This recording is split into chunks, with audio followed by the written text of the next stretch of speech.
Hello and welcome to part 3 of building my East Indian Rosewood Writing Slope.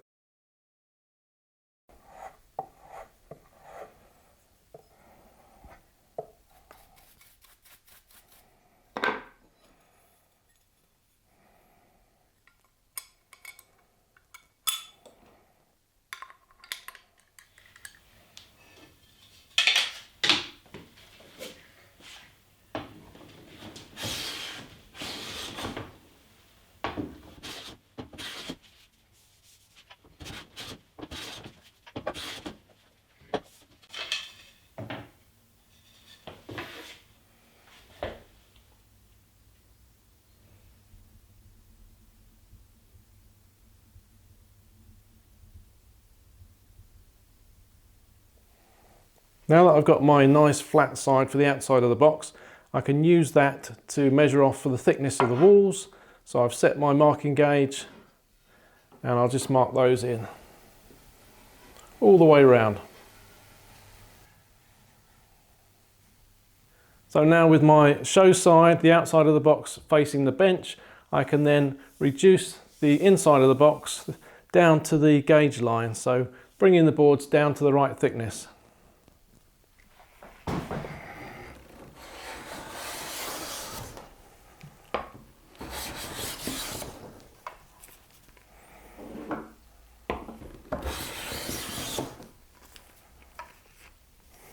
And thankfully I don't have too far to go.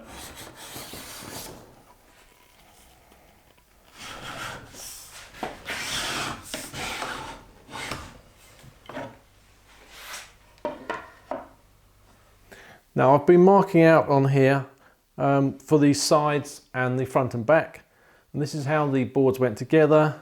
So if I open them out, you'll see I've got a front here, left side, the back and the right side, and all the excess material is down at this end. So we try and keep the grain match all the way around the box. So I've knifed across there. I need to knife across here, which is where those pieces meet.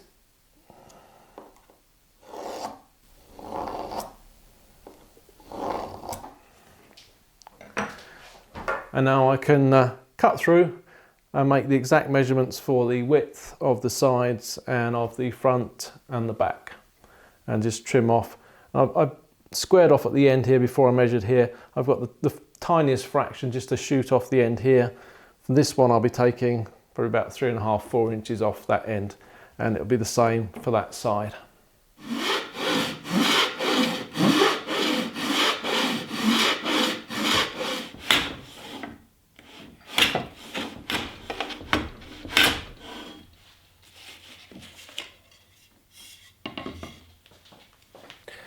Now with my 4 sides of the box completed, all squared up nicely, I need to do some marking out. And you might think the first thing I would do would be to mark out for the dovetails on the corners, and I've got all my measurements here, which I've worked out. But actually, I'm not going to do that just yet. The first thing I'm going to do is mark in for the other components which make up the storage areas. So I need some little dados, little grooves, on the inside of the box, and it'd be very difficult to put those in after the box is built. So I'll put those in first, and also I need little grooves that are going to take the top and the bottom of the box, the panels for the top and the bottom. So I'll be putting some grooves in there, because obviously I can't do that certainly very easily once the box is built. So those basic things I'll get marked up first of all, and then I'll go on to mark up for the dovetails on the corners. I've already marked out on here with pencil what the insides and the outsides are. So I can initially say that I want to put a groove along there for the panel on the bottom, and along here for the panel on the top. If I do that to every board, it's going to mean that there's no chance of me putting the groove on the wrong side.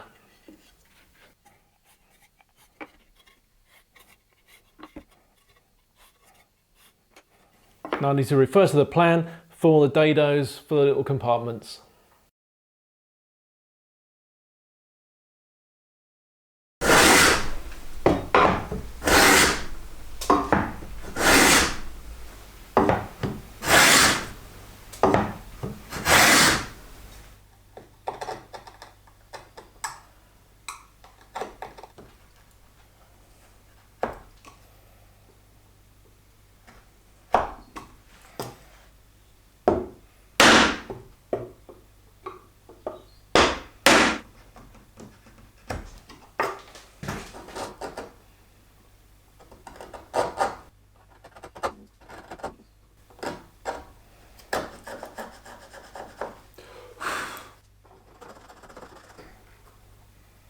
So I've laid in all the grooves for the top and bottom panels, laid in a groove for one of the dividers in the little cubbyhole section, and again a couple here, stopped grooves for another couple of dividers.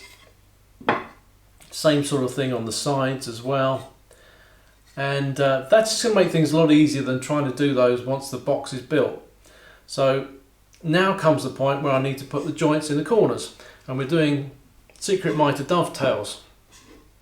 So we'll have miters showing at the top and bottom of the corners. I will have a single joint line down the corner, and all the dovetails will be invisible. I actually laid out a plan for all of them before I did all the grooves to try and make sure I could fit them around the grooves as best I could to make it easier to make. I will be following to a certain extent when I mark out on one side of each of the joints from this plan, but then I shall cut the one side, get that nicely prepped, and then use that to copy off the lines, the mark out lines for the other side of the joint. So join me next time as I prepare the dovetails.